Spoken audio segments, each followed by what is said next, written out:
Mga kababayan, mukhang seryoso na talaga ang Japan at Pilipinas sa pagpapalalim ng kanilang defense partnership dahil sa mga pinakahuling balita.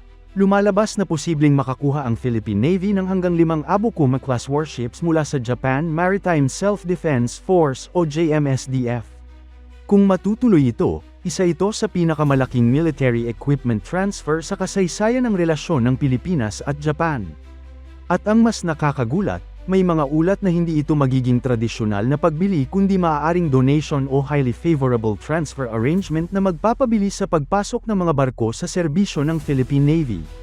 Pero gaano nga ba kalaki ang magiging epekto nito sa ating hukbong dagat? At bakit tila nagmamadali ang Japan na tulungan ang Pilipinas sa pagpapalakas ng maritime defense nito? Yan ang ating tatalakayin sa video na ito.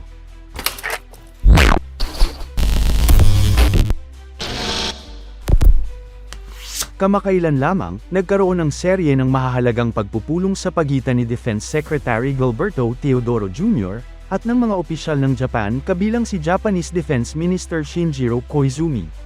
Sa mga pagpupulong na ito, isa sa mga pangunahing usapin ay ang paglipat ng mga Abukuma-class destroyer escorts patungo sa Philippine Navy.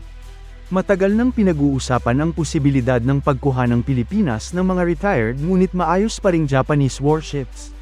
Ngunit ngayon, tila mas malapit na ito sa realidad kaysa dati. Ayon sa iba't ibang defense reports at mga ulat mula sa media, pinag-aaralan ng magkabilang panig ang paglipat ng ilan o posibleng lahat ng 6 na Abukuma-class vessels na kasalukuyang unti-unti nang near-retire ng Japan.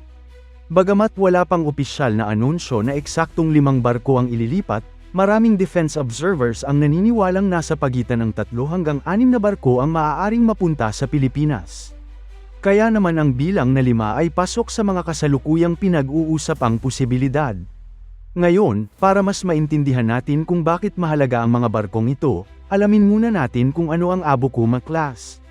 Ang Abukuma-class ay serye ng destroyer escorts na itinayo para sa Japan Maritime Self-Defense Force noong dekada 1980 at unang bahagi ng dekada 1990. Bagamat hindi sila kasing laki ng modernong frigates, kilala ang mga ito bilang maaasahan, mabilis, at mahusay sa anti-submarine warfare o ASW missions. May haba itong humigit kumulang 109 metro at displacement na nasa mahigit 2,000 tonelada. Kayang umabot ng bilis na lampas 27 knots at may sapat na firepower para sa iba't ibang maritime operations. Kasama sa kanilang armament ang anti-ship missiles, torpedoes, naval guns, at iba't ibang sensors para sa surveillance at combat operations. Sa madaling salita, hindi ito simpleng patrol vessel lamang. Isa itong tunay na combat-capable warship. Para sa Philippine Navy na kasalukuyang nagsisikap palakasin ang kakayahan nito sa West Philippine Sea at iba pang strategic maritime areas, malaking dagdag ang mga barkong ito.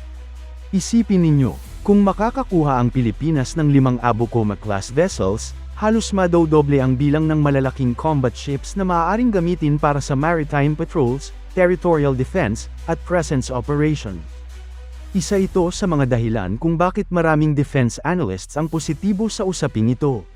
Sa kasalukuyan, patuloy ang modernization efforts ng Philippine Navy. Dumating na ang Jose Rizal-class frigates, papasok na rin ang mga bagong offshore patrol vessels, at may mga plano rin para sa karagdagang missile systems at submarines sa hinaharap. Ngunit ang isang malaking hamon sa modernization ay ang oras. Kapag bagong barko ang bibilhin, kadalasang umaabot ng 4 hanggang 7 taon bago ito maihatid at maging operational. Sa kaso ng mga Abukuma-class vessels, dahil gawa na ang mga ito at operational pa hanggang kamakailan lamang, posibleng makapasok agad sa serbisyo sa loob lamang ng 1 hanggang 2 taon matapos ang kinakailangang refurbishment at training.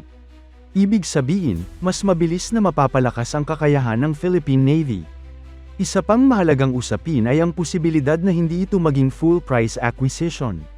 May mga ulat na pinag-aaralan ng isang transfer arrangement na maaaring kahalintulad ng mga nakaraang defense assistance program ng Japan sa Pilipinas. Kung mangyayari ito, malaking tipid para sa gobyerno dahil hindi nakakailanganing gumastos ng bilyon-bilyong piso para bumili ng bagong barko habang nakakakuha pa rin ng mahalagang combat capability. Pero hindi lamang mga barko ang pinag-uusapan ng dalawang bansa. Kasama rin sa mga diskusyon ang posibleng karagdagang paglipat ng TC-90 Maritime Patrol Aircraft, Advanced Communication Systems, at maging ilang missile systems.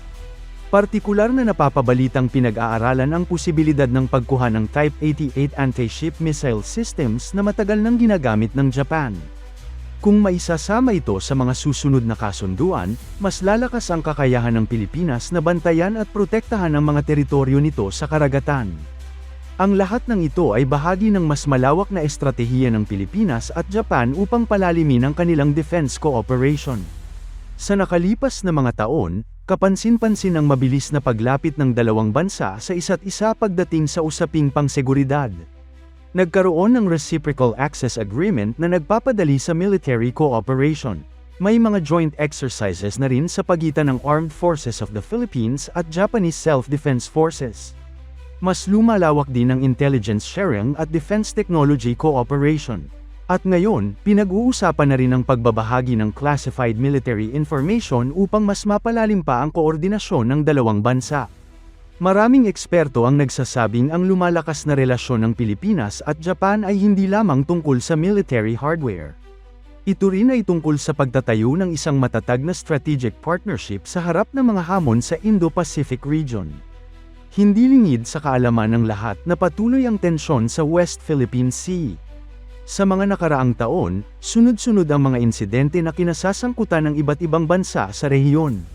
Dahil dito, mahalagang magkaroon ng Pilipinas ng sapat na kakayahan upang mabantayan ang sariling karagatan at maipakita ang presensya nito sa mga lugar na sakop ng ating soberanya. Dito pumapasok ang halaga ng mga Abukuma-class warships. Bagamat hindi sila ang pinakabagong klase ng barko sa mundo, sapat pa rin ang kanilang kakayahan upang magsagawa ng maritime patrols, anti-submarine operations, escort missions, at iba pang mahahalagang tungkulin. Sa katunayan, maraming bansa ang matagumpay na gumagamit ng second-hand ngunit modernized military equipment bilang bahagi ng kanilang defense strategy.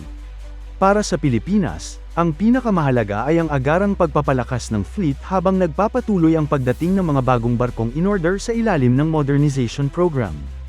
Kapansin-pansin din na positibo ang pagtanggap ng maraming defense observers at netizens sa balitang ito. Sa social media, maraming Pilipino ang nagpahayag ng suporta sa posibleng pagkuha ng mga Abukuma-class vessels.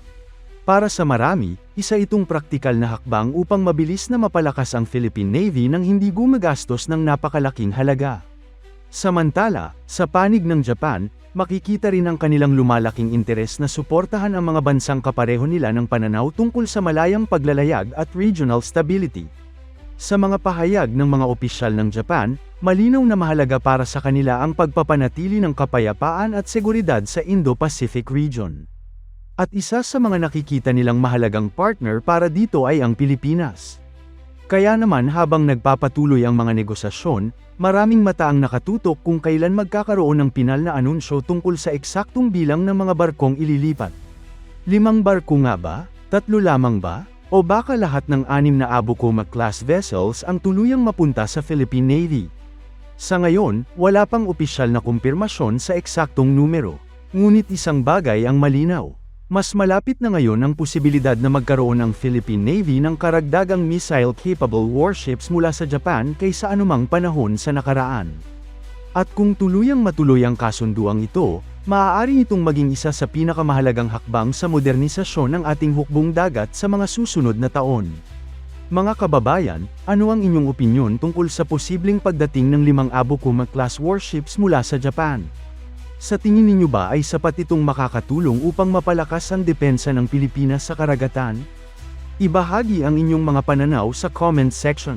Huwag kalimutang i-like ang video, mag-subscribe sa channel, at pindutin ang notification bell para lagi kayong updated sa mga pinakabagong balita tungkol sa Armed Forces of the Philippines, Philippine Navy, at mga usaping pangdepensa ng ating bansa.